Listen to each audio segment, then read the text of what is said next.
Fuck yeah.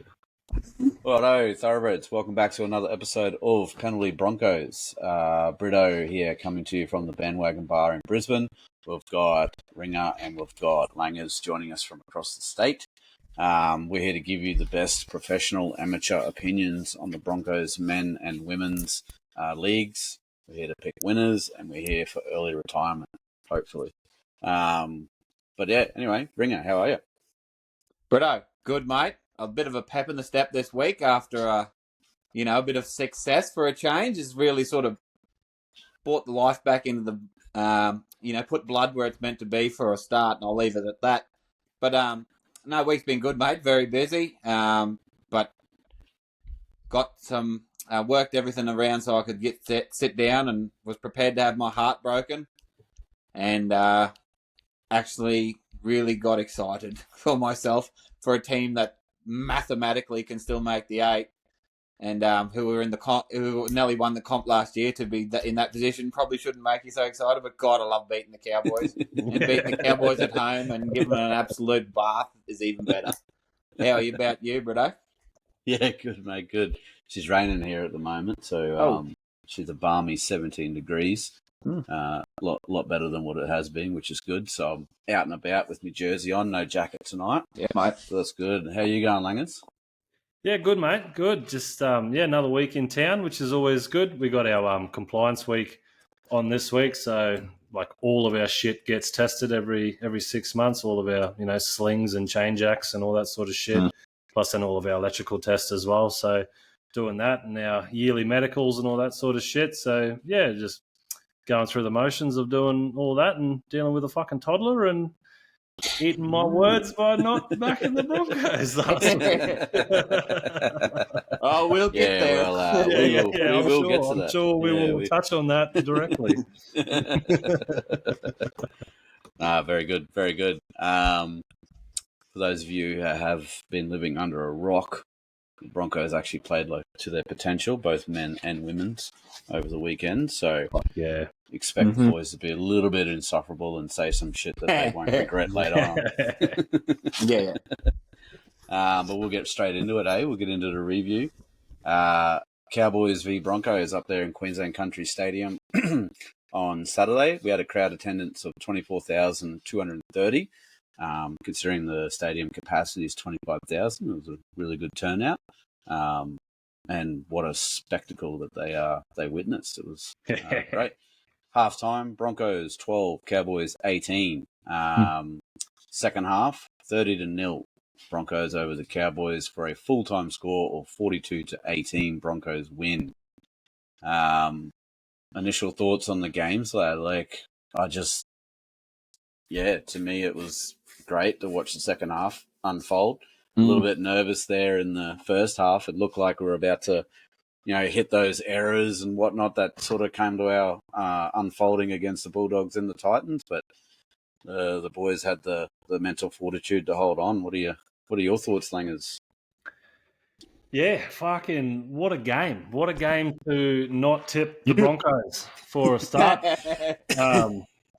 No, obviously I didn't tip the Broncos because I honestly, I thought she was going to be, after how they played against the Titans and how the Cowboys had been playing up to that game.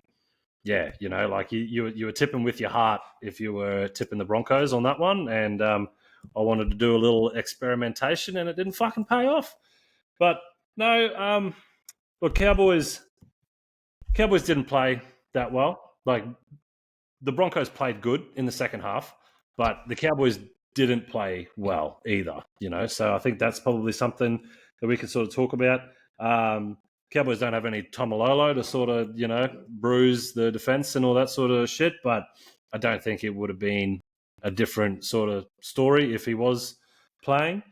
The first half wasn't the best, to be honest. Especially 18-6. You're sort of looking, this is going to be pretty bad. Rogers was making a few sort of errors, just sort of stupid shit. Billy Walters was doing Billy Walter fucking shit, as per usual. So, I was honestly thinking that we were pretty lucky to be going into the sheds 18-12 at halftime. Mariners, try right at the end there was fucking good. Definitely, we needed it. But yeah, so like Dearden's first try, I think, like the first try for the Cowboys, Dearden, I think that was just soft defense. But like looking at it and watching it, like as it unfolded, I was just like, man, what the fuck was that? So that wasn't too great. And then obviously it sort of just spiraled there for like the next sort of 20, 30 minutes. But we're not going to focus on the negatives on a game like this, are we? So let's kick off some fucking positives, and we'll go Jensen, mate. First try in 112 games, 7 years, mate. Build him a statue in Townsville. Fucking oath. Even better. I love that. Put it at the front. Right in front of that Thurston one. Yeah. 112, baby. I heard today that 12's record was 116 games without a try. Wow. So, wow. Yeah. 12's record's still safe. There you go. Rogers, even though he didn't start well, I think it was good for his confidence that he got a try in the 56th minute, I think it was. So, like, that was good for him. Ricky's try. Yeah.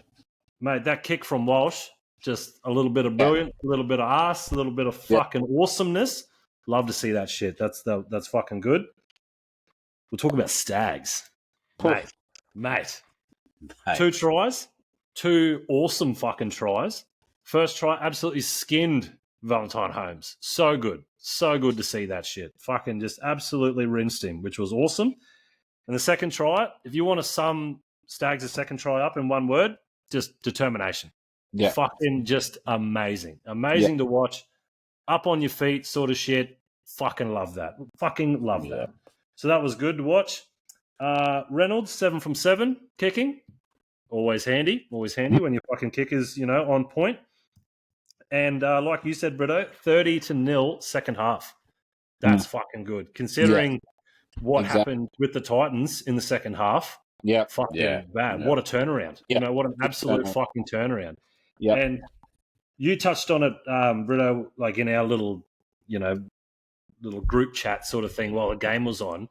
The Cowboys, their defense isn't that great, but they can score as well. And that's sort of why they're in the top 8. But they just had no answer, which was just so refreshing. It was. It was fucking good. But unfortunately, this sort of effort has come too little too late. Some would say, we are still a mathematic chance, but the fact that remains is the only chance that we have of making the 8 is if other teams lose now. Yeah. And we now have to rely on those other teams to lose. Mathematic chance, and fuck yeah, I'm going to fucking back them, of course. I've learned my lesson. But I feel like, it may have been a little too late, especially facing the Storm coming up.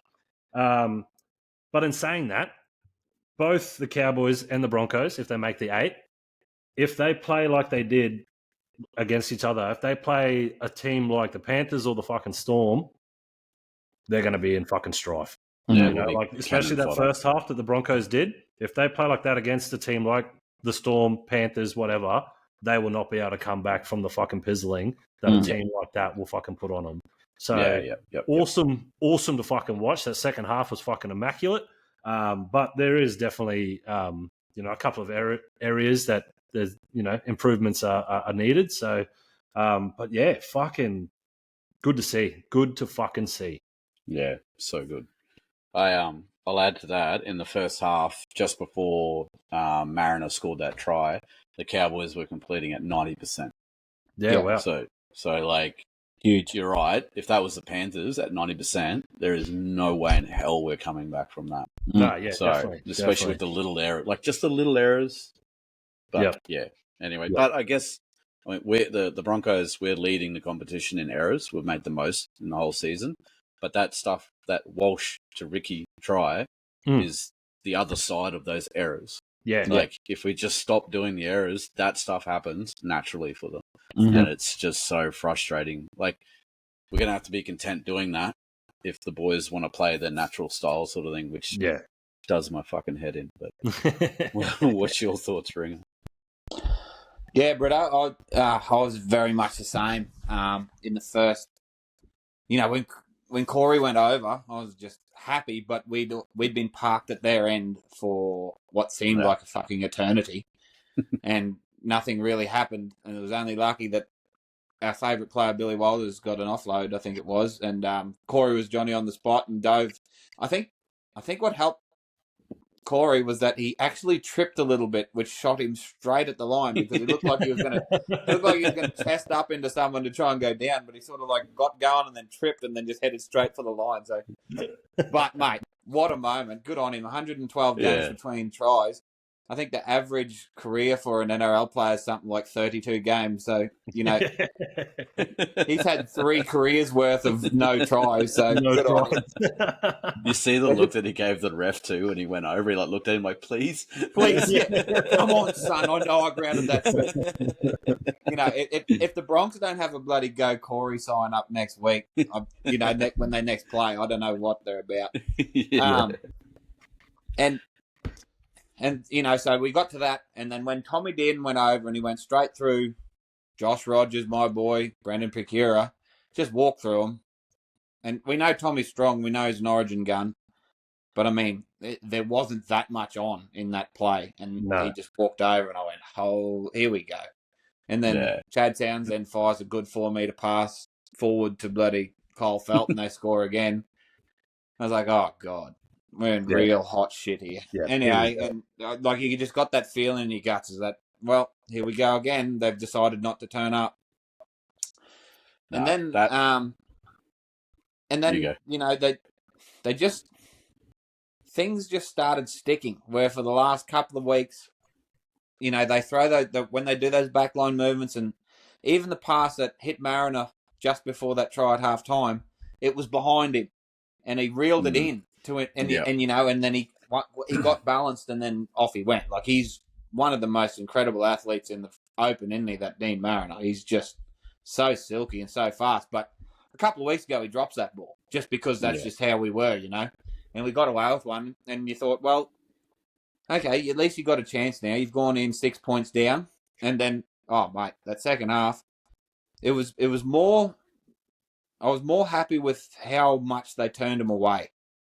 Rather than the points that we scored. Like, as great as it was that we were scoring points again, but just the fact that we looked like they were really having a red hot crack again. Like, they weren't letting them just walk through. Our edge defense was quite incredible. Looked like it had completely shifted from the last couple of weeks, where on both sides they'd fly up, but they'd have their inside men covering the outside if they got past them. Like, it was just completely different football. Yeah. And then even I've got to give a big rap to Josh Rogers, who had a not great first half, like missed the tackle that led in Tom Dearden. I think he made 2 errors in the first 28 minutes or something. But then in the second half, he really got into his groove because he'd done a lot of show and goes early on. Like, he'd take a few runs. I think he took 7 hit-ups straight. In the second half, they'd come and jam him, and he'd just get that ball away perfect every time to Reese that was coming around the back, and they'd get a 4-on-2 sometimes, and it was just like, okay, goodbye, do your fucking worst, And I've got to give him a rap, mate, because he could have really gone into his shell after that first half, and he obviously got into the sheds, and they've said, this is what we want you to do, this is how we want you to play, get deeper, get whatever, don't drop the fucking thing for a start. And, he was just distributing very well because he was waiting until they were right on top of him, dropping that ball off. And that's all we need. We don't need everyone to be Ezra Mann. He just let that ball go, and then we had the players out the back singing. And then Katoni, mate. Like, you're right about that. That puts blood in it when he carries on like that, eh? Like, he is so insanely strong, that man. He's not a huge bloke, but when he gets in that mood and he starts shrugging. Yeah, exactly. That reminds you of that Dragons game where he just destroyed him a couple of years ago. Yeah. Like, he gets that shrug happening and he starts like getting aggressive when he's running the ball. You're in red hot shit because you got to be on your fucking game to catch him. And but yeah, mate, it was just so good to see And it's so good to pump the Cowboys, especially, but it's just so good to see that they really put their best foot forward in the have a go stakes, I think, in that, by denying the Cowboys a chance to go over. And then, as we know, the good stuff will come if we're not 40 points behind the opposition when it decides to stick, and we see that. Like Reece, that little kick inside ball off Renault to Reece that he puts on the toe to Ricky, like that's Broncos. That's no one defend. You cannot defend that. I don't care who you are. You can't defend that. That's just incredible, football. So, mate, just so happy with it. And that Katoni, if anyone's new to the Broncos, go back and watch his early years. Oh, mate, and then he's gone quiet the last couple of years, like whatever the reason it is. But that's old school Katoni, and I'm here for it. He did 11 tackle breaks. Yeah. I think in that hole. And he had that before his second try. Yeah. He had that, I'm pretty sure. So, but yeah, no, it was awesome. It was a great game to watch. Couple of little notes here. Oh, so when that sinking feeling. So that came in for me when Billy Army got that loose ball when no one caught it and they let it bounce, and he just grabbed it and put it down. I'm like, oh, here it is. This is it. Yeah. This is where we go down. But then to hold him, like Walters will be absolutely frothing the fact that it was 30-0 in that second half. Yeah. He'll be loving that. So he'll be pumping that up all week this week, I'm guessing, and then into next week. So we'll go a couple of little stats here. What was surprising was it ended up being 50% possession. The completion rate 78% both teams. We all got complete the same. under 80%, mate, and we get a win. I've written that down. I said under 80% completion, we get a win. Yeah. So I think we've got to go for that Goldilocks zone between 75 and 80 by the look of it. Kevin needs to get Langer out there if they get over 80 and go, kick it out. Yeah. Someone drop it. Just pass it back to him. Yeah. But yeah, the big ones that stood out, obviously where we won it was the line breaks. We had 8-3. Tackle breaks was 42-27, and then the kick return meters, the Cowboys did 83 meters to our 192. So in attacking, that was sort of all it came. We sort of grabbed the chances where we could. Everything else was fairly even, if not lopsided towards the Cowboys. But then tackling, which was good to watch again. Broncos 90.4% effective tackles. And the Cowboys had 16 ineffective tackles to our 8. So that's one I've written down too, is that we've made a miss. Like we usually do to teams. We made a miss by getting on the outside, those diving attempts. Yeah. So. That's it. But and you're right, like Staggs, he's been doing it for a couple of weekends now where whoever's tried to he's just cut them down. Whatever, But it seemed like now everyone else is doing, buying in and doing the same, and he's sort of leading from examples. So he's in hot form. It'd be interesting to see what happens as we finish out the season. But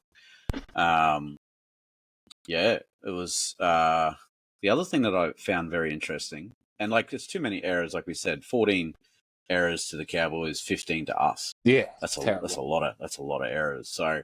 But what was interesting was the ruck infringement. I thought there was more than this, but they only recorded 2 to the Cowboys and 1 to us. I thought there was a lot more 6 agains and whatnot going on. But unless that's categorized under an error, I'm not too sure. But could be. Yeah, I would have thought ruck infringements was 6 agains and whatnot. So, but no. Everyone sort of was pretty solid. Carrigan made the most meters out of anyone. Again. So good. And when you consider the amount of times we had players in space, for Paddy to make the most meters again, just punching up the middle, just shows he's just made of the right gear, eh? Yeah, it says a lot about him, eh? Yeah. Week after week, constant fucking top of the table. Fucking love that, man. And I hate to say it too, but poor old Oatsy.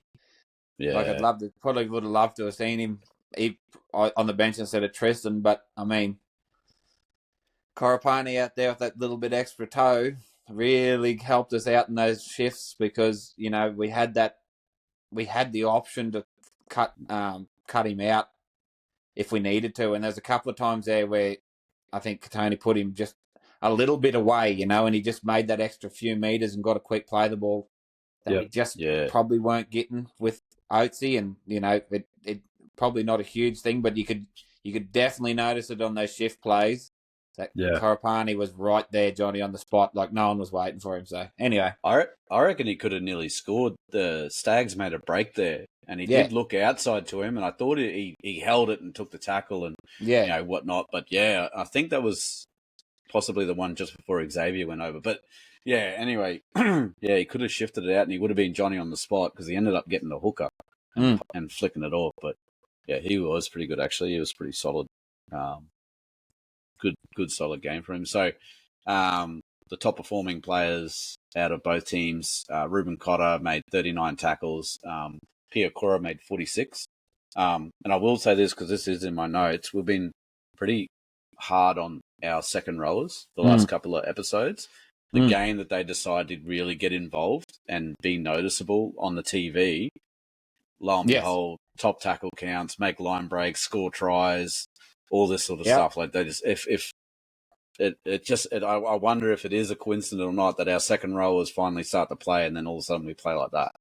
So that's interesting. I can't help but think it definitely helps. Like, when you have that extra running option, like they didn't use Pekura a lot, they used him a couple of times very effectively.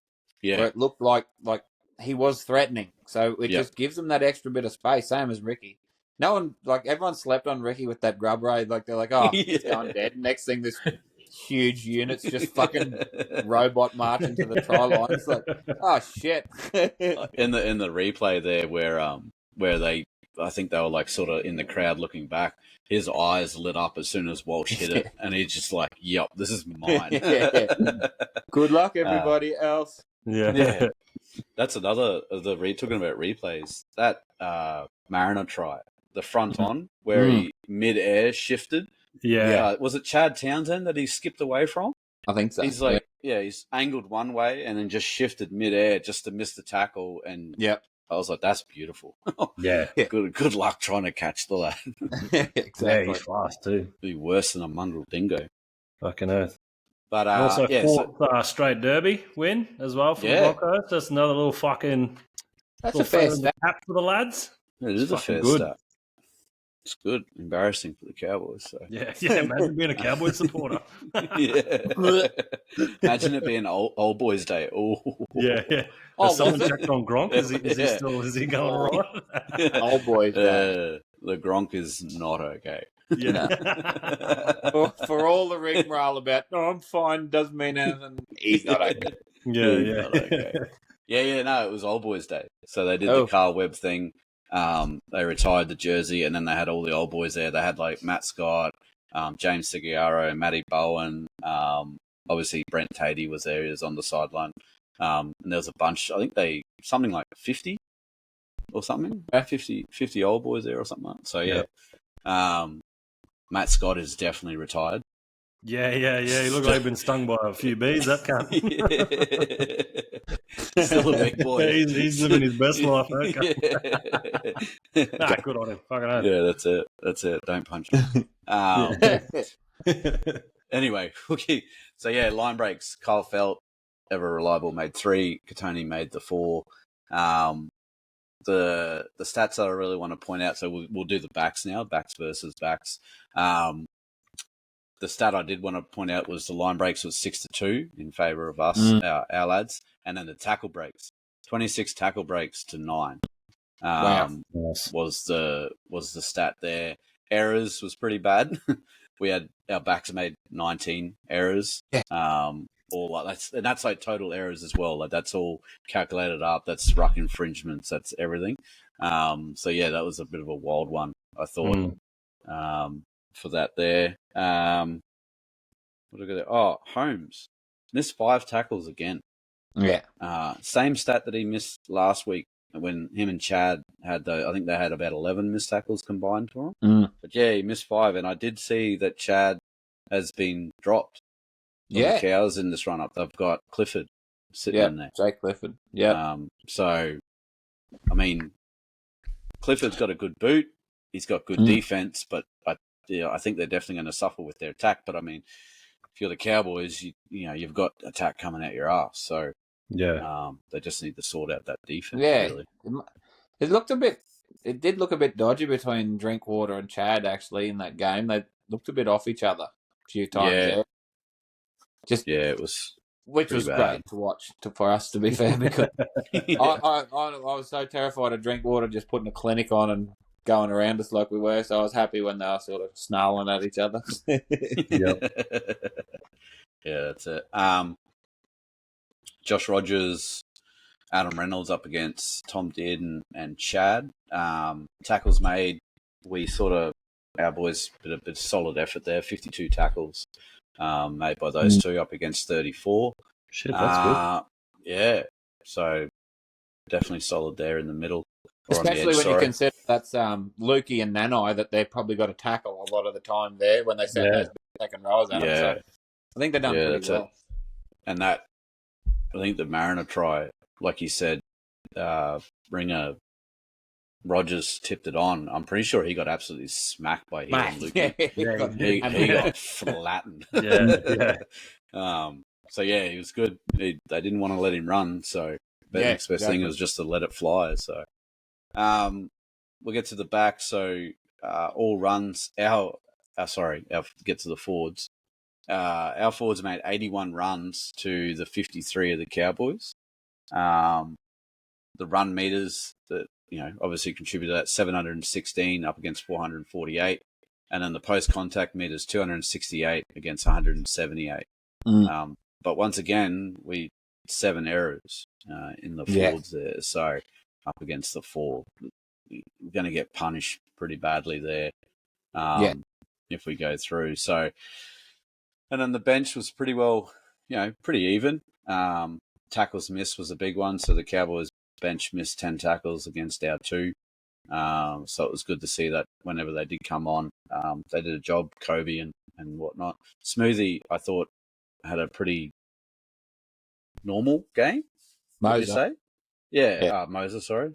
He didn't light it on fire, but he certainly did what he was supposed to when he came on. He's very good in defence. I like him in the middle. Like he gets up. I think he's good for he's not a world beater, but he gets him up off the line. Like he leads the line up and sort of gets in their face because he's pretty fine for, he's only a child yet, but he's not a big body, but he gets right up there early so they don't get momentum up and sort of puts enough on them anyway to slow them down. So, but you're right. We've got enough guns. We've got enough flamboyance. Just get in there, make your tackles, and zing that ball to whoever wants it at the right time, and you'll do very well at the Broncos. Yep. Yeah, that's it. Bit of a light mention on here. Walsh ended up with 2 try assists and 3 line break assists. So he definitely injected himself where it counted. Renault made 0 errors as well.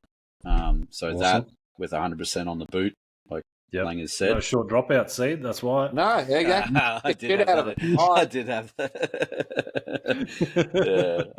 When they kicked it off and the commentator was like, they're going to back their defense. I was like, I know one bloke who's going to be extremely happy with that. When they did have that dropout and he was like shaping up for it, I was like, nah, come on, bro. And then just smoked it. I was like, thank you. I don't care what happens from now on. Yeah. How's the kickoff from Reese where the ball nearly fell off the tee as he was kicking it? Oh, yeah. Yeah. Like a knuckleball. And how about the one where he kicked out on the fullback? Off the kickoff. Like, holy shit, we don't need that. That was one of those moments. Sinking feeling. But he redeemed himself once again by being probably the most untouchable player in the game. Jensen and Carrigan. So 213 meters for Jensen and 226 for Carrigan. And that was off 20 runs and 26 runs. So the boys got through a shitload of work. So that was good. Jensen had 7 tackle breaks, which is pretty good. Huge. Love for a that. big lad. And then Xavier, Willison, and Ricky ended up with 100% tackle efficiency as well. Yeah. Love that. So again, second row, just get Ricky and Piacora in there. I can love it when those two are on. Willison was good, wasn't he? He was solid. He's very good in defense for a big boy. Like he doesn't mind pushing them back. Like he makes them not want to turn up. And then no errors. I know that I've said that we had a lot of errors and whatnot, but the people who made no errors in that front was Jensen, Walters, much to Langer's disappointment, and Willison and Carrigan. Yeah. So just awesome. That's good. Yeah. But yeah, that's what we go. We went Katoni Staggs, man of the match, which kind of fits, I guess. It was good that he got the Carl Webb medal inaugural. Yep. So what was he? So 12 runs, 163 meters, 30 meters per run on average, 27 post contact, 11 tackle breaks, 19 tackles, 2 missed, and 1 penalty. So happy days. Any other comments on the game? Anything else that stood out? No, I think it was good that no Haas and no fucking Mam as well, and still put on a show like that. Like a bit of depleted sort of players. Walshy breaking his hand as well, and still played through. That was good to see as well. So no, I think it's just sort of there's a lot of fucking positives from that game, and hopefully, in a way, it's kind of shit that they do have a bye. Like they just sort of get all this momentum, and then they got to sit on the pine for a week, sort of thing. But in saying that, just sort of gives them a bit more time just to really refine those skills and work on their errors and all that sort of shit. So no, it's very, very good to not have to sit here and fucking pick them rag apart. on them. yeah, exactly right. So it's so good not to rag on them. But like you said, we're absolute diehards, and you just want to be so positive, but it's pretty hard to be positive the last few weeks, and then they pull a game like this out, which you started writing down what the fuck are we doing, kicking it out on the full after bloody blah blah blah. You're starting to load the guns, ready to start firing at them. But I think one of the biggest takeaways for me is that once we simplified everything to let's pull their defense to the middle and then spread it. We won't worry about doing anything else except for pulling their defense in first. Yeah. We're not going to just take a shot without earning the right to do it. You know what I mean? And I think that's what really changed is that big Corey Jensen, big Paddy and Xavier were really pulling them in, and we weren't firing the shot too early. Like we were waiting for our chances, and then for once the passes were sticking. But that comes from actually having space, because for the last few weeks we'll still try that bullshit play out the back, but there's no space out there because we haven't earned the right to do it. So I really think that's one, we just simplified it so much, had to, because we had no Ezra and no Payne, and same thing with this bye. I'm the same. I'm trying to make it, spin it into a positive. Is that maybe the positive is that Rogers gets another week of training in that system, and they learn to live without Ezra and Paddy for another Payne for another week, just to get those combinations set up, and if that means that really dumbs down their footy, it could be a good thing for us. But like Langer said, it could be just 1 or 2 weeks too late. But anyway, mate, I'd rather be the thorn in the side of teams going into the end of the season now than to be continued losing pathetically. So yeah, copy. We'll go with that. Tapua, 18 tackles, 0 miss, with a little bit of contribution when he came on. So that was good. Solid. But yeah, you're right. It's a lot easier to talk about them after this. I think we're also really good at these rivalry games. as in the podcast. Seem to be. Yeah. Go down to the Newcastle, beat them. We go up to the Townsville, against the Gronk, and we beat them. So I think we just need to find out who we playing next. So we got the Eels. We need to find a podcast with the Eels and just rat shit on them. Yeah. Make up some sort of cup and we can say, So, no, that's good. All right, well, out of that game, Reese actually got charged with a shoulder charge. What? Yeah, and apparently it was on Nanite. Okay. So I don't remember that.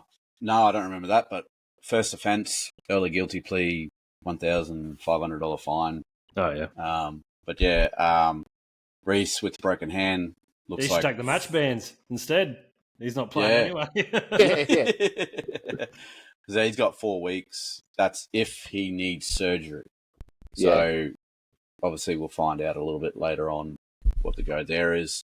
It keeps... I don't understand. I don't know who's updating the casualty ward, but it's a bit frustrating because Takora is still on there, but I'm sure he was named in the reserves. I'm sure he was 19th man because he was 19th man, yeah. 100%. Yeah.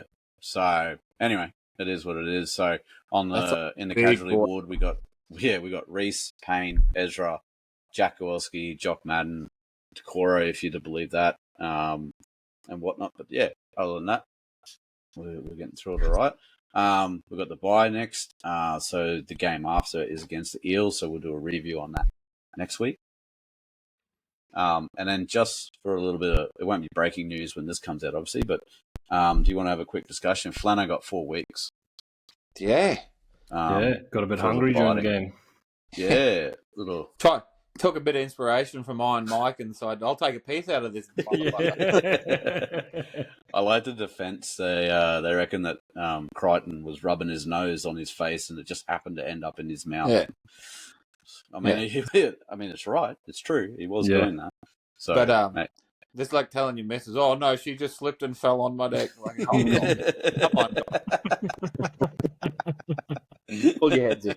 Yeah, come on, mate. 4 weeks. You know, what was interesting though is that the Bulldogs and Crichton didn't testify.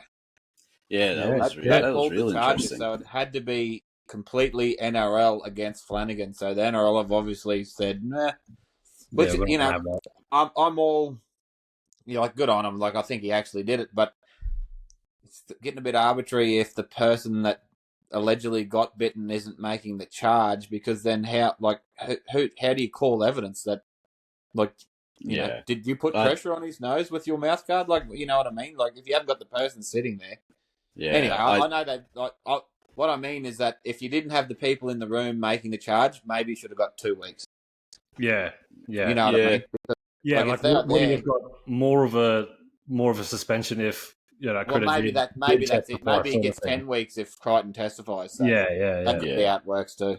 Because they did say that the fact that he got bitten on the face, it was part of the as well. So, but I think they need to be, the NRL probably did the right thing there, because if shit happens on the field like that, and then at the end of it they just go, oh no, don't worry about it. Like, I'll see you on the field next time, and I'll get you at my. Then it'll be like, nah, we can't. You can't be doing that sort of shit. So, it might be good for the fans, but probably not good for the game. So, yeah, no. Anyway, fair enough. I thought he was going to get about 6 weeks. I thought 4. Well, that might have been maybe I've got that completely ass about face. Maybe he was going to get a huge sentence, and because they didn't come in and make the charges, they couldn't hit him. Dropped it to full book. What did Whiten get for that incident last year? I think it was. Did he get like 6 weeks or 10 weeks or something? Because is that why he didn't miss the start of the season or something? Yeah, it was something like that.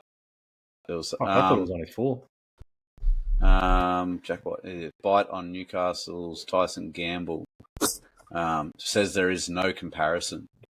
Was what they were saying. So, but they were trying to get him a penalty higher than Whiten's. Okay. And he got a 4-match ban. Oh, so they got the same. Okay. Yeah. So, maybe that did come into it, the fact that the other person wasn't sitting across the court from him. But, yeah. Anyway, we'll get into some good news again. We'll go into the women's, do a review.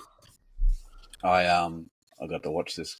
I was umming and ahhing about whether I go or not. It was on Sunday here. Very easy for me to get to, train it, walk straight there, sort of thing. But I chose to sit on the couch, and I'm glad that I kind of did because I got to embrace it a little bit more. And definitely was a bit relaxed. So, Broncos v Titans, totally Workwear Stadium on Sunday. Crowd attendance was, I thought, dismal, but then I compared it to the capacity. So 1,788 people showed up. 3,500 is the capacity at totally Workwear Stadium. So I was like, it's pretty good. They had the double header there. The game before it was the Eels game. I forget who they Eels Cowboys, was it? Cowboys? Eels Cowboys, yeah, and Eels made a run amok on them. So yeah, they had the double header there. Halftime score was 22-0, and then the second half was 22-4 for a 44-4 Broncos win. Lauren Brown being the sole try scorer for the Titans there. Big Malay Hafanga scoring 4 times, equaling her own record for the club. She had the chance to go 5 there, but she turned it back inside and was sort of a little bit not selfish there. I reckon she could have gone herself. But anyway, all good. All good there. So did you, either of you two, manage to watch it? I know, Langers, you did, didn't you? Yeah, I watched the first half, and then the wife wanted to go to Kmart, and I wanted to watch the second half, so we compromised and went to Kmart. So, I only got to watch the first half, and then obviously the highlights of that. Yeah. But awesome of Malay, that's for sure. I think, from obviously the turnaround of the first 2 games that they had to turn around and put 8 tries to 1 on the team that was coming first in the competition at the time. Like, that's a fucking awesome turnaround. Like, they definitely, put it all together. I think sort of an honourable mention needs to go out to Rapana as well. Just sort of watching her, and she created a lot of those opportunities for Malay to cross as well. So just hitting the line, taking 2 or 3 defenders, and then getting the offload over to Malay for her to prance on over was it's good to see. And once again, learn me a lesson for not tipping them either. Yeah. Don't think we've let you off the hook just yet. We'll get to that's all right. We'll get to the main one of that. And yeah, you're right there. Tasman, Rapana, 2 try assists and 2 line break assists as well. So pretty solid effort there. Just in the stats, the big one was line breaks 10-2 to the Broncos, and then tackle breaks 46-17. 6 of those were probably in one of Malay's runs where she went about 70 metres on her own and stood the fullback up and went around her and all that. And then the average set metres was 40 metres to 49 metres. You're getting a full 10 metres extra every set in a show. Which is a big difference in the women's game too at the moment. Massive, especially with the possession of 57% to 43. So that was huge. And it was good to see that the Broncos team can win with an 81% completion rate. Hey! Maybe all my stats just were meant to be going to Scotty Prince and the women. Like, come on. 87% tackling. I thought that was a pass. Definitely better than what they had been doing in the previous games. Keely Joseph, again, topped the tackle count with 35.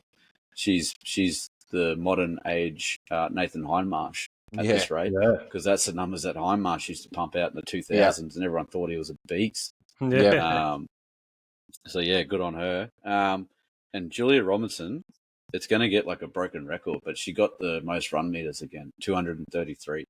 And to be fair, I thought Malay would have shit that in. But I did notice Julia, but not as much as what in the last previous couple of games. Mm. And I thought, oh, she's had them quiet. And then I went over the stats and had a look, and she definitely wasn't. She was definitely getting in there. So, good on her. Good on her. What else we got? 16 points to Melee overall. And her and Julia combined. They had 16 runs each. Yeah. So one got 4 tries, the other one didn't get any. But yeah, you can see how she made up all of her meters. So, but yeah, what did you think in the first half, Langs? You got any opinions on what you saw? I thought it was obviously a better team than what the first 2 rounds. You know, like that was basically my first half of NRLW that I've been able to watch this season. So, only watching the highlights, it paints a different picture to what actually happens in the game. I think everybody can sort of agree on that. But no, like I thought it was sort of a lot better. Like weren't as many errors. I sort of thought. I thought it was. I thought it was pretty good. I think their second half was obviously a lot better than their first half on the scoring sort of side of things. But no, like I thought it was. They sort of just seemed to be coming a bit more together as a team. And like I said, versing the Titans, who were number 1, hadn't lost a game. That's it's a good showing, good effort, I think. Yeah, that's good. On the errors, we only made 8 errors. Yeah, wow. And it was even with the penalties conceded 5-all. Yeah, see, I think the lads, like, they made 8 errors within fucking the first 20 minutes. Yeah, exactly. So, yeah, like, that's fucking good show. Good show from the women. Another comparison with the lads. Melee had 10 tackle breaks and Stags had 11. So I both know, our dominant right centers are both going hard. Get a pop out of them. Gail, it seems like she might have been the missing link there. I know Skylar, obviously a debutante. She's young. She's better for the run and all that. But having Gail there seemed to really help Ali out as well. Steady the ship a little bit. And whatnot. But she was 100% tackles and 0 errors. Yes. So, all that little bit helps. Romy, 75% with the boot and a try. So that was good. And then Lenarduzzi, who's fastly becoming my favourite second rower.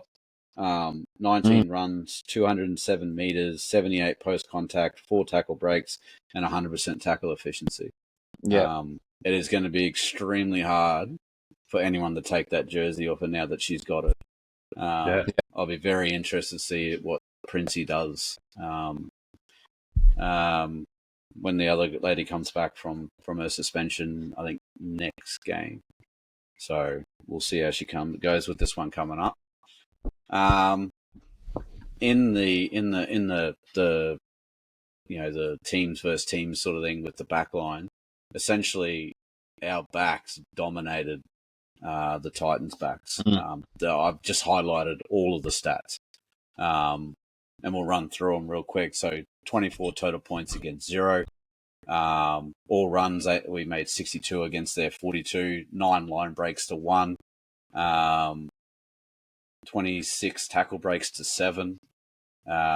Missed tackles, we only made 2 missed tackles to their 8. Tackle efficiency for the entire backline was 93% up against 60%. Yeah. And our errors there were 3 versus 8. So, the outside backs had an absolute domination. The halves, we ran for 22 runs all up against 11, and that showed in the run meters with 184 up against 70. So Ali and Gail were getting to their work. And then with the forwards, tackle breaks were 13-7. Tackles made 119 versus 191. So, obviously with the possession our way, we were sort of forcing them to make those, but still, that's a lot of tackles to sort of come out of it. And the bench was fairly even as well, which was good. They sort of, and a 91% of a tackle efficiency for our bench. So everyone was sort of turning up and putting their body on the line, which was great. I do feel sorry for Talia from the Gold Coast. She ended up with like -14 fantasy points. Yeah, she had 9 tackles but missed 10. So bad outing for her.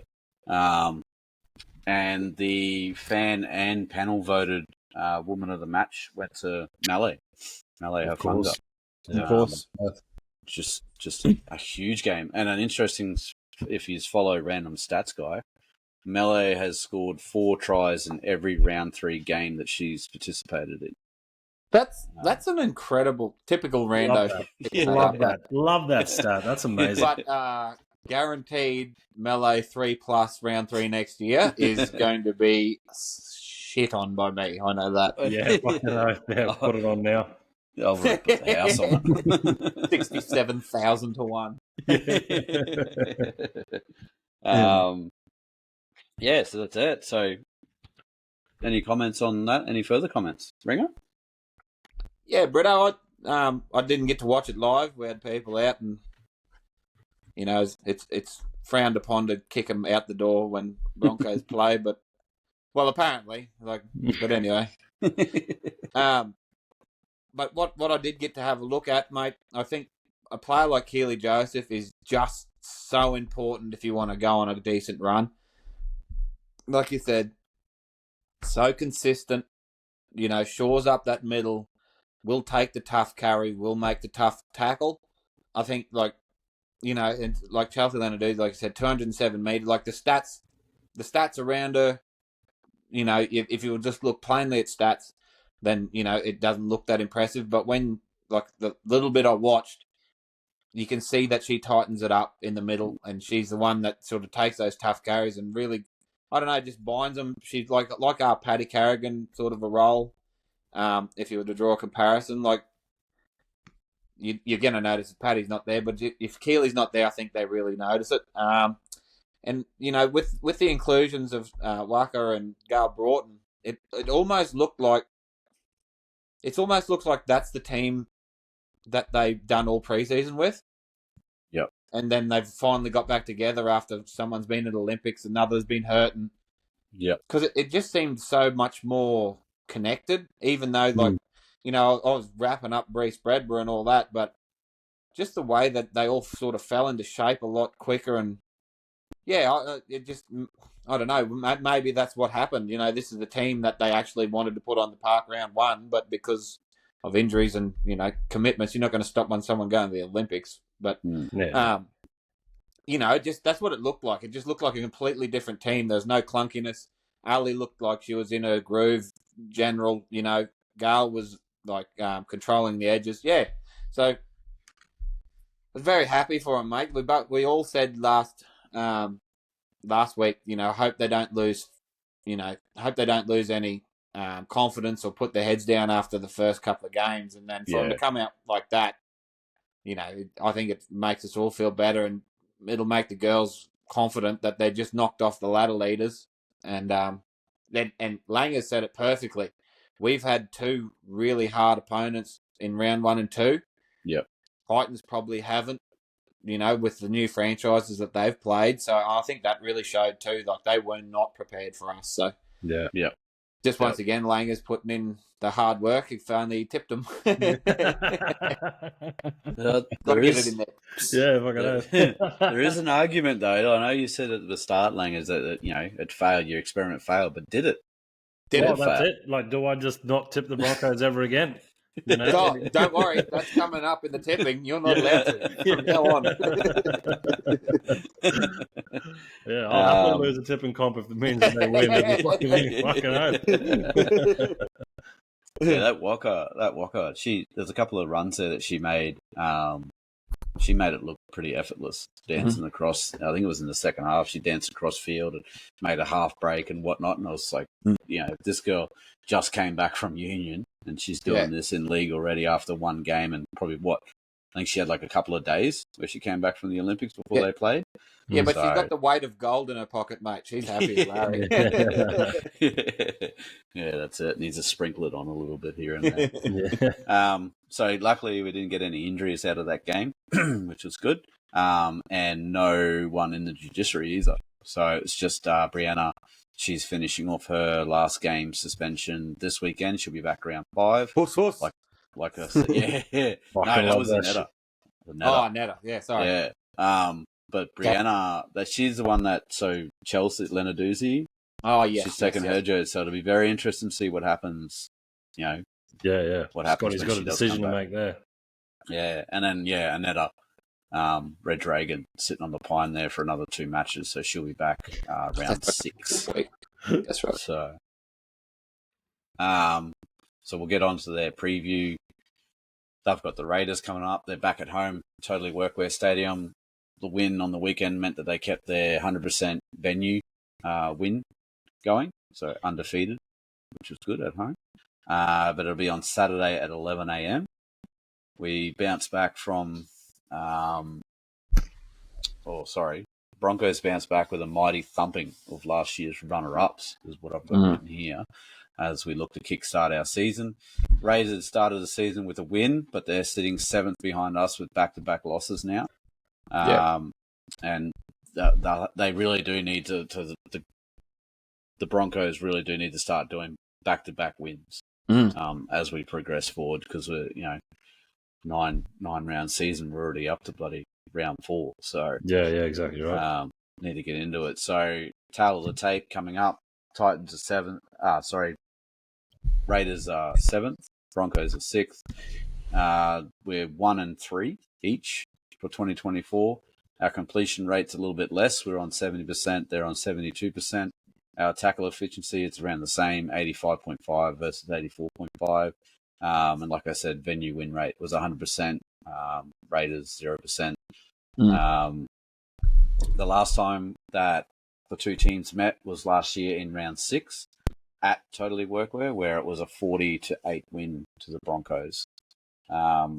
Interesting enough, that game, the completion rate for the Raiders was higher at 77% versus 71, and they got 2 forced dropouts to our 1. Missed tackles, though, it was 35 missed tackles to 16. So you can see where we snuck away there.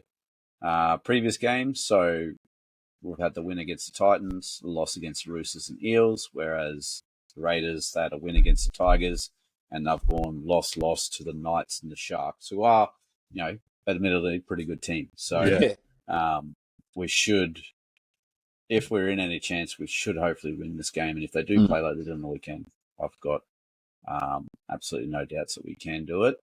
We'll run through the team list real quick.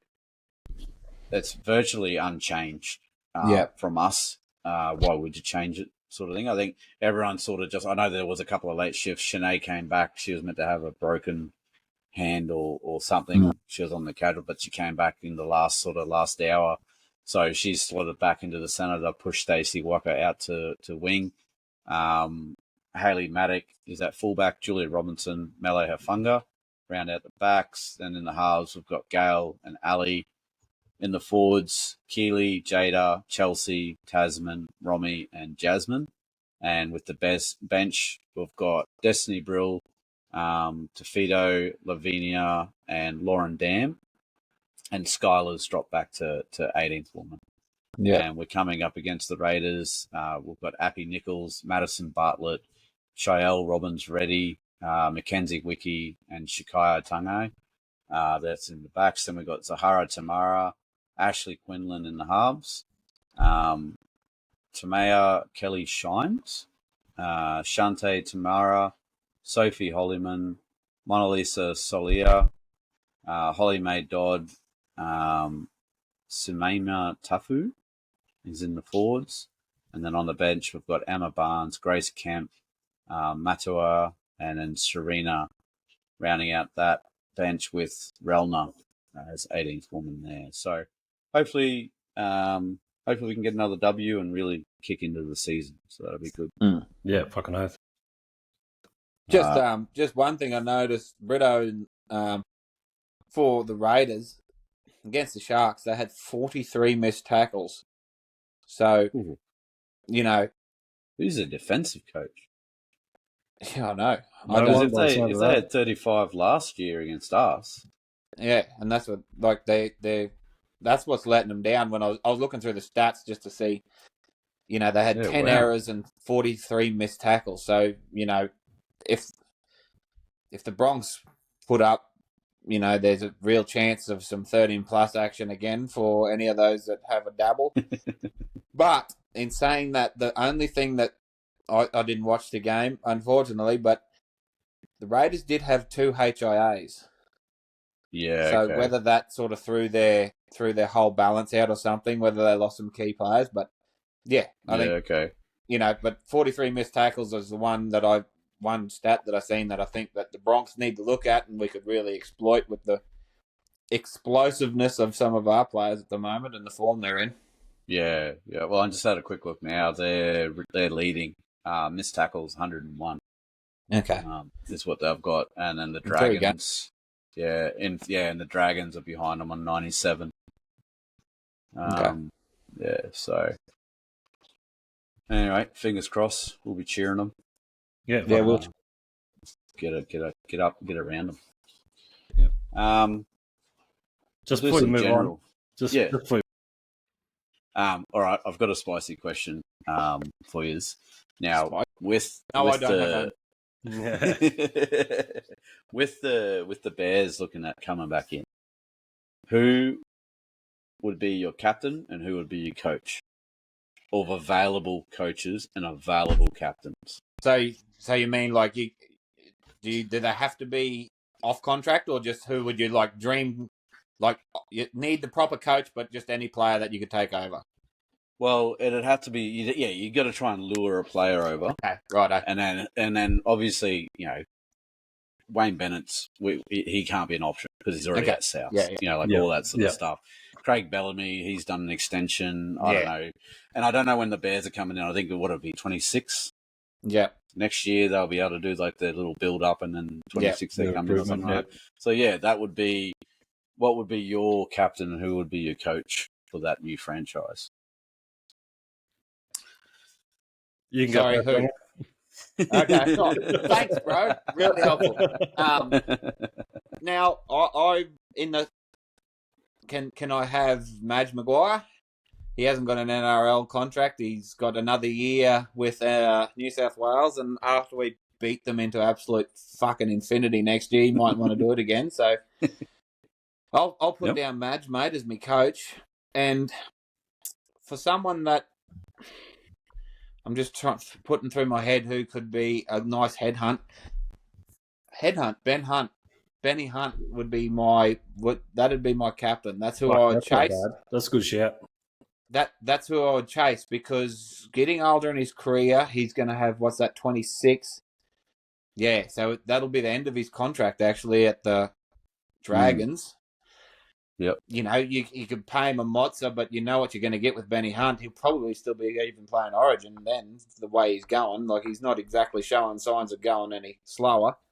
He's a born leader. He leads by example, and probably, that'd be my pick, mate. I'd probably go Madge Maguire and Benny Hunt coming off in 26, and then I think you could pretty easily build a club around that.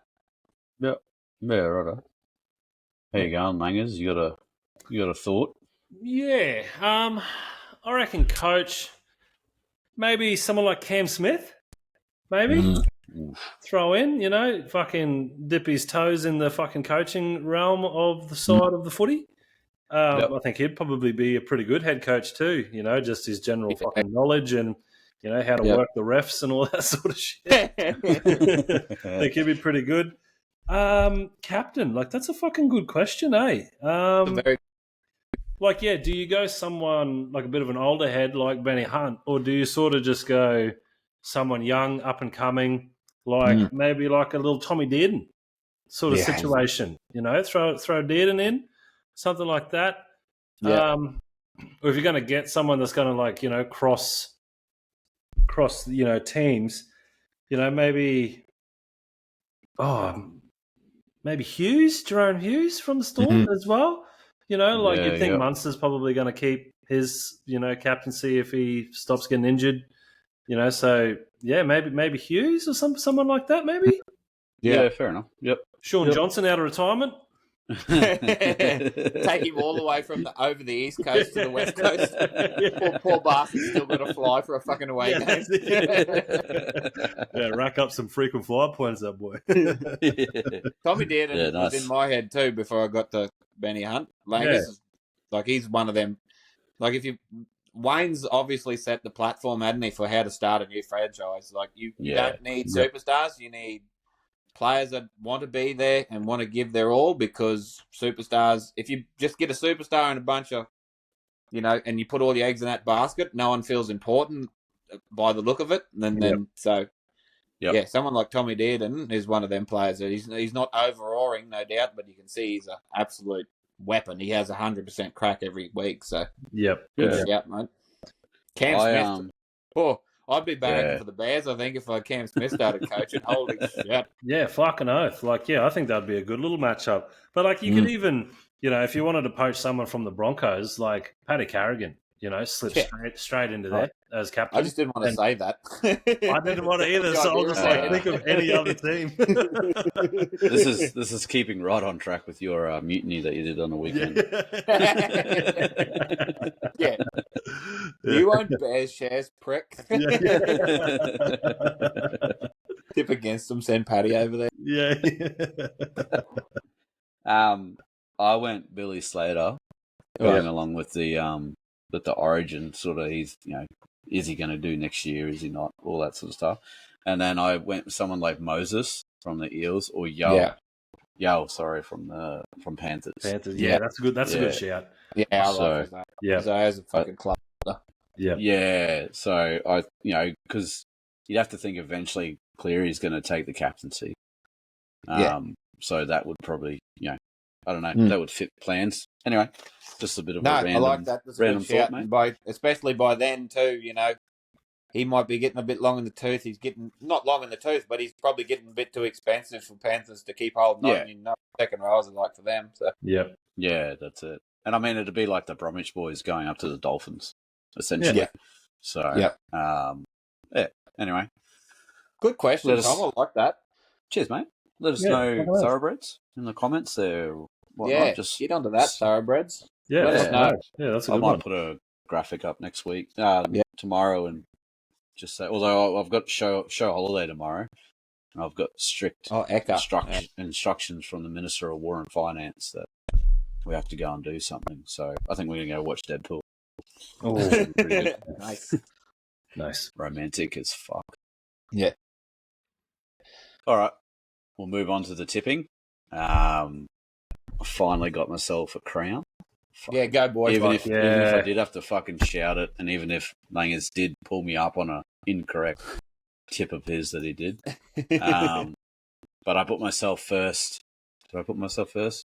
No, because I'm so shit. I'm still down the bottom, even with a win. So, damn it! First for the week, bro. First for the week. Yeah. That's it. I put myself first for the week because he tipped against the Broncos. So, I don't have anything specific for this, Langers, for a punishment as per se. But mate, just watch yourself if in future you do. It worked. We'll give you a pass because it worked this weekend. So copy. But yeah, just that's a notice. Yeah. So over the what do we get on the tipping there? So Langers and myself got 7 out of 8. Ringer and the Gronk, they tied as well on 6 out of 8. So the table looks like Langer's clearing the lead now with 4 wins and a 5.3 average. Ringer, you're second with 3 wins and a 5 average. Gronk is third, as much as it pains me, with a 4.9, and I'm dead last with 1 win and 4.7 average. Good news though, work comp, I've pulled myself off the bottom. Son, love that. Yeah, some lad last week forgot to put his tips in, so shot him down. Shout out to him. Shout out to that guy. Yeah. Whoever, Chook, I think his alias is. So, probably a Dirty Roosters supporter. Yeah, fucking. So, we'll move on to this week. Gronk said his tips in. Do you want to hear them first? Yeah. Run through them?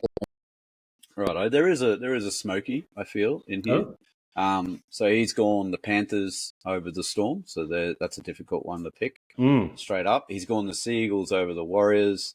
He's backed the Roosters. The Bulldogs over the Dolphins. Once again, can't back his own fucking team. Oh, my God. So he's gone the Raiders.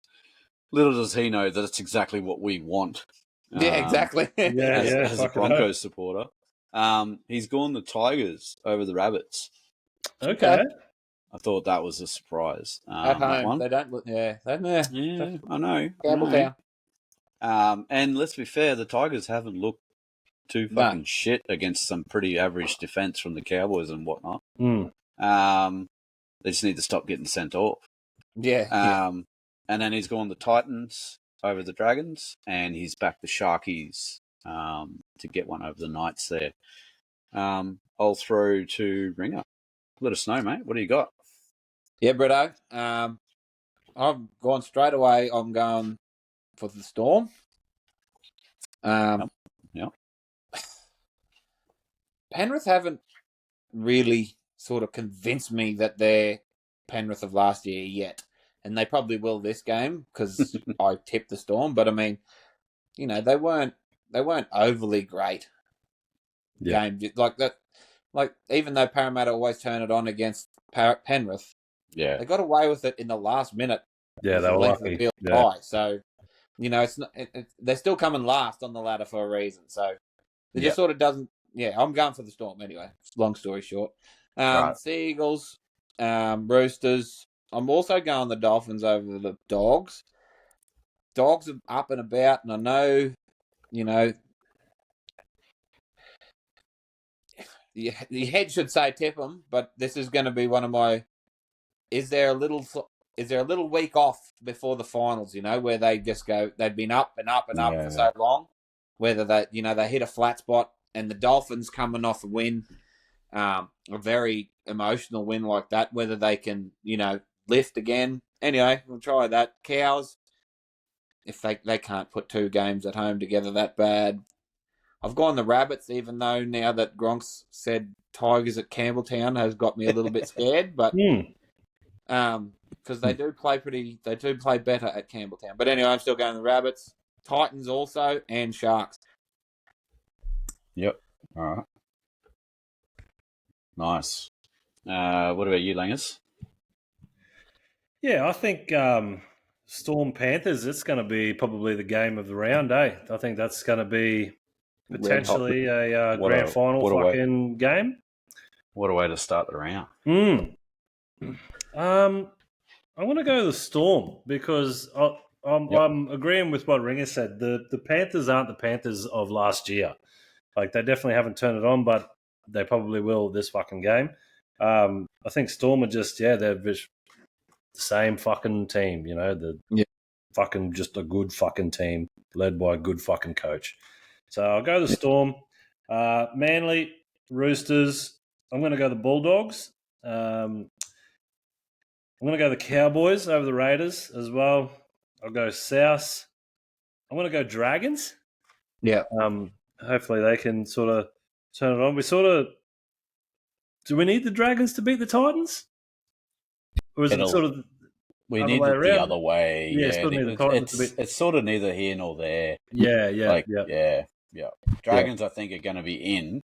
I don't think we can catch and overtake them. Yeah, copy. Yeah. I'll go the Dragons. I'll go the Sharks, and I'll go the Broncos to beat the bye as well for the 2 points. Yes, he's back. He's fucking 13 back. plus. He's back. Got a bit of lead in the pencil. Fucking All right. Well, I've had a look at the run that the Panthers and Storm have. They're both in the 8, regardless. So they'll be playing finals footy, whatever. I think this will be both coaches.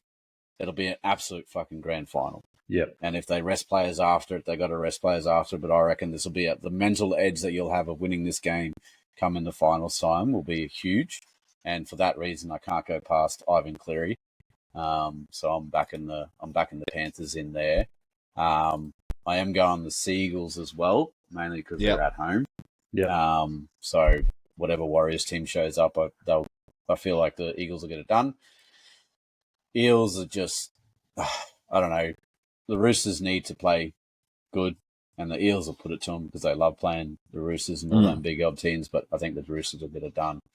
I am going the Dolphins, and both teams know how to win gritty. But the Dolphins just seem to, when it does get close, they do it, and Wayne will have them fucking up and about after that win against the Warriors. Yeah, fucking hell. Sean O'Sullivan, fucking 48,000-meter kick, to get it over. I'm going the Raiders, and that's purely because I don't think Ricky will let them back on the fucking plane. I think there'll be a lot of Japanese seppuku and going on out the back if they fucking lose this one. So we'll see how that goes. I have gone the Tigers because of the Campbelltown thing, and then I've also backed the this one's a hard one actually. I'll back the Sharks, but Dragons, Titans. Which team's turning up? Yeah, exactly. Like, Titans were horrible last week. Fucking hell. And then the Dragons, I expected a bit more of a fight against the Bulldogs compared, considering the weekend before where they beat the Storm. And they were at home, and it was a full Cogra, albeit 75% of them were probably Bulldogs. But but I'll back the Titans. Bit of Desi magic. Desi's magic, mate. Yeah, that's it. We move on to the women's. Once again, when it rains, it pours, mate. 2 crowns, even if I have to share them. Take it. So Gronk and myself, we ended up with 3 out of 5. Ringer is down the bottom there, 0 wins, 2 out of 5, which he shared with Langers on the weekend. So we've got Gronk in the lead. I had to give it to him. Boo. Had to give it to him, but he's in the lead, followed by Langers, and then myself, and then Ringer. I'll kick us off with this one. So I've backed the Broncos in over the Raiders. I've got the Titans with a bit of a comeback over the Cowboys. Roosters, Dragons, they seem to be playing all right this year. But I think won't be enough for the Roosters. I've got the Knights getting over the Sharks, and I've got the Eels to pump the Tigers. Yeah. The Gronk, he's gone essentially the same, except he's taken the Tigers at the end. So he's gone Broncos, Titans, Roosters, Knights, Tigers. I'll pass it off to you, Langers. I've gone Broncos, Titans, Roosters, Knights, Eels. So or do I have to go the Raiders? What's the rule here? I know. If we lose, you have to go the Broncos. Yeah, well, that's it. Yeah. This is the real experiment now. Yeah. This is an experiment for the men's. So what are you going, Eels, are you? Yeah? Yeah, I'll go the Eels, yeah. All right, what about you, Ringer? Yeah, Britto, Broncos, Titans, Roosters, and I'm going the Sharks. Ooh. For an upset. And then Eels. Yeah. Cool. I like the United Bar had the little roadmap to 3-peat, and he had to put a cross on it. Little hiccup, he reckons. Love that. Yeah. I know, that's nearly the exclusive reason why I went the Sharks. Just because I need to beat them somehow. It was definitely an upset. That's why I nearly went the Dragons over the Roosters. Yeah. And Sharks are sitting in first place. So, there's a chance. Yep. True. That. All right. Move on to some betting. Not so good for me this week. Good for someone, though. Yeah. Not sure who that guy is. But we're all backing in the Gronk there on the first game. Rabbits v Storm. He painstakingly had a Jerome Hughes missed. Yeah. For his one leg failed bet there that he had, and Hughes got held up over the line, didn't he? He did. Yeah. So put that down as a bad beat.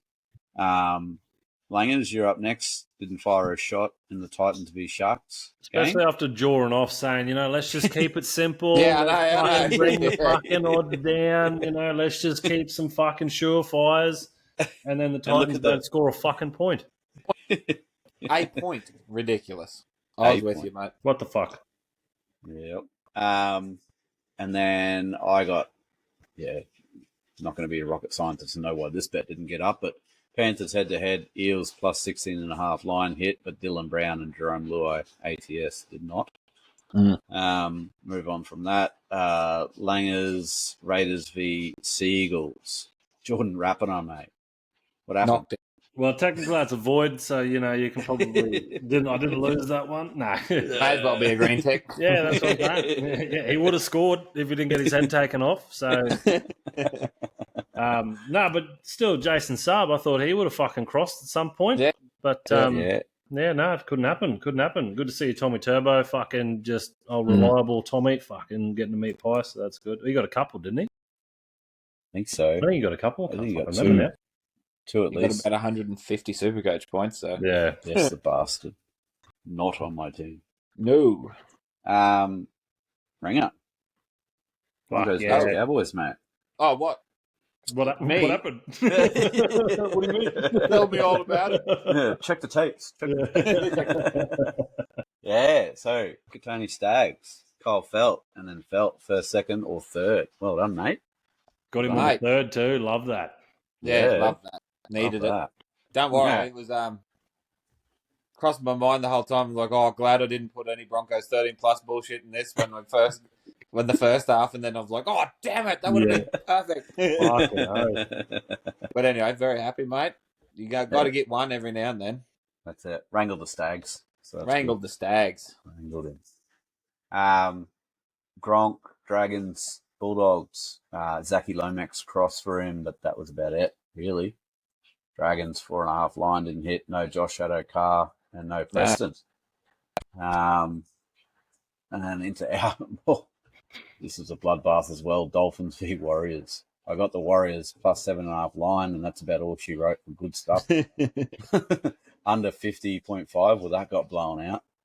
And even though it was a points fest, there was no AFB and no Maxi Plath for me.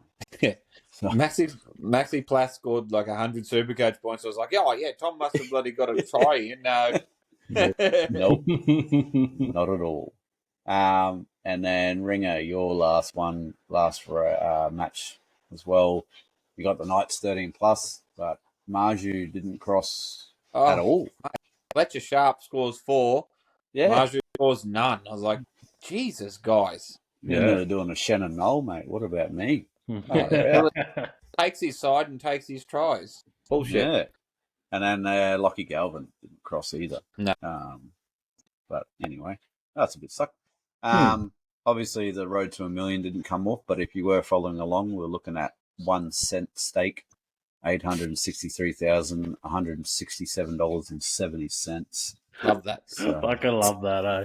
We'll get it. One day. Do we do our road to $1 million now? No, sorry. I shouldn't be talking about this right now, but do we take one out of each of our bets and we say which one we want it taken out? So that way it makes it easier for you to put them together. Yeah, could do. Yeah. I just evened them up last time, just made them all three-leggers, basically. So I took out the one that I thought was the most ridiculous, but I think if I go back and have a look, most of them probably hit. Too bad they're just all green ticks. It's like, so overall, Ringer shoots to the lead, hitting 8% of his bets. He's got a 45% leg rate, and he's $21.25 under. Followed by Langers on a 8% bet, 37% leg rate with a negative 41.25. Tied with myself. Except I've got a 43% leg hit. And then Gronk sitting down there with a 0% bet, 30% leg rate, and a 55 under. So 30% leg rate. That's rookie numbers. Yeah, pump those numbers, man. And then overall for the panel, we've got 8% of our bets falling one leg short, and we're a bad beat, $821 in the hole. A bad beat. Yeah, got to turn those reds into greens, guys. Fucking oath. But we'll try again this week, eh? Yeah, let's do it again. Yeah, do it again. Which leads us into the betting for this week. I'll hit it off with the Panthers v Storm. Good luck. Thank God you drew this one. I was just thinking, I was like, at least we're sharing it around. Yeah. So I have gone, I can't even say I've gone ultra conservative because it's going to be conservative anyway. But I've gone a Panthers -4.5 line. I've gone unders 43.5. But then I've done the cheapskate thing with the try scorers, and I've gone Chiruva, To'o, or Katoa to score. But that's still getting that's still getting me $4.33. Take it. So I don't mind. In a game like that, mate, it's hard to find value anyway because I mean, you could get cheeky. You could go, we'll do the head-to-head, then we'll do the line, and we'll do the unders, and it gets messy, and you don't get the value for what you're doing. So, yeah, I like that. We'll move on to Ringer. Sea Eagles versus Warriors, mate. Yeah, mate. Well, I'm just going fairly down the line, I suppose. Manly head-to-head. Tommy and the two Tommies anytime. Tommy Trebojevic and Tommy Talau. Yep. And then I'm going an over 53.5. Yeah, okay. Ooh. I think there'll be points scored there because, as we've seen with the Warriors the last couple of games, they'll still throw some points in there but lose, which means that the other team, and we love, when the Eagles are rocking, mate, they can pile them on, so they could nearly do it on their own, and the Warriors can definitely throw a few in there. So yeah, just go the overs, mate. What's that? All right, $5. Pretty good. Done. Don't mind that. Who's got the next game? Langers, that's you, mate. You've got Roosters v Eels there. Yeah, so I'm still going to try and stick with me, simple bets, simple returns. Simple man. Whatever you want to fucking call it. Yeah, well. So I've gone Tupou, but I've gone in for a double. Just to try to add like a little bit of spice to it. You don't want fucking nothing. I'm going real simple. He's going to score twice. Yeah, but they're going to score twice. Yeah. Love it. So I've gone, Tupou for a double, and I've gone Blaze Talagi as well for just an any time. See how that fucking pans out. Yep. Sweet. That gets you $9.75. That's nice. Too much for me. It's too much for me. Take it back. Take it back. Call them Jets. Righto, Bulldogs v Dolphins, and this is the Gronk's first go. He's come in with, what do we got? He's put it together a pretty nice one here. He's got Bulldogs 1-12. He's got Cherry or Adokar anytime. Farnworth or Connor Tracy anytime. Okay. And he's gone, to pump it up a bit, he's gone the Dolphins head-to-head in the first half. Okay. So what's that's going to get him $16.75. Oh, that's not bad. Yeah, I like that.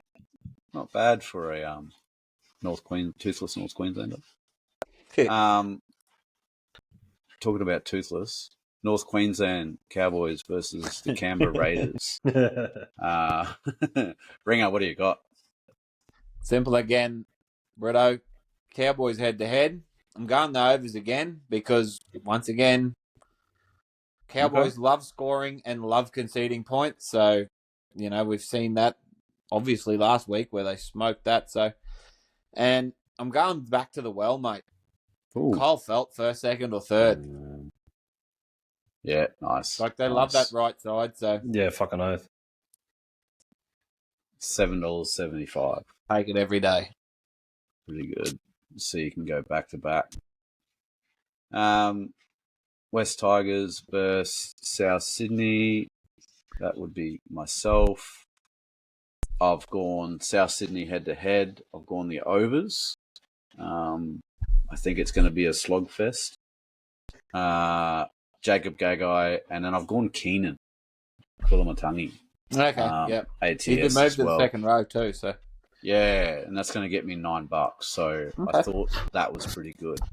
Definitely. For that, so happy with that. Dragons v Titans, Langers. Yeah, so once again, keep it simple. Got Tupelotu as any time. Got Cam Pereira as an any time. Yep. And I think with those two, I'll be paying like $1.90. So to add a little bit of spice, I've gone Ben Hunt as an any time as well. Yep. All right. Just to sort of try and boost them odds just a touch. What's that sort of situation looking like? It's getting you $11.25. I don't like it too much. Back it off. No, yeah, fucking lock it in. Back it up, Terry. Yeah. Put it reverse, Terry. And then we've got the Sharks v the Knights, which is the Gronk. He's gone Sione Katoa, Talakai, and then he's gone Kalen Ponga to score 6+ points. Oh, yeah, nice. That's getting him $8. Nice. Shit. That's not bad. I like that. I might civvy that. It's a very responsible bet by the Gronk. Haven't we all toned it down a little in the last couple of weeks? Yeah. We have, because just trying to get some green ticks and some stats dubs. are just looking fucking terrible. The road to $1 million, we need to put more than a cent on it. I don't know if we can afford this weekend. If we start going a bit better, Britto, we'll have to have like the betting before and after the Renaissance period. You know, the Enlightenment happened and they started coming good and stopped putting their dicks on the line. So for the road to $1 million, 4 cents will get you $888,501.65. Oh my! Gee, we need to let's jack that shit up. We're getting a bit fucking conservative here, guys. 4 cents. That ain't right. We're getting a bit American political there. You know what'll be sad one day if we get a bonus bet back. If we one leg fails in a fucking $800,000 bet and we get 4 cents back, that'll be rough, eh? Oh, mate. I'm here for it. I'm here for that emotional roller coaster. Which could you imagine? All right. We've got our little mate, the Gronk. Oh, I can't. This is going to be good. It's a little bit of a long one. Something not going to be ready for. Yeah. So he has. He sent me a video immediately after. So we're going to see what that looks like, and then we're going to see today after his 48-hour salty bitch period. Was over and whatnot. So, let's do it. All good. I will share. I've got some insider information to share with the Thoroughbreds too after we watch this, just in case he gets a bit too far up on his high horse. Excellent. All right, can you see it? There can, mate.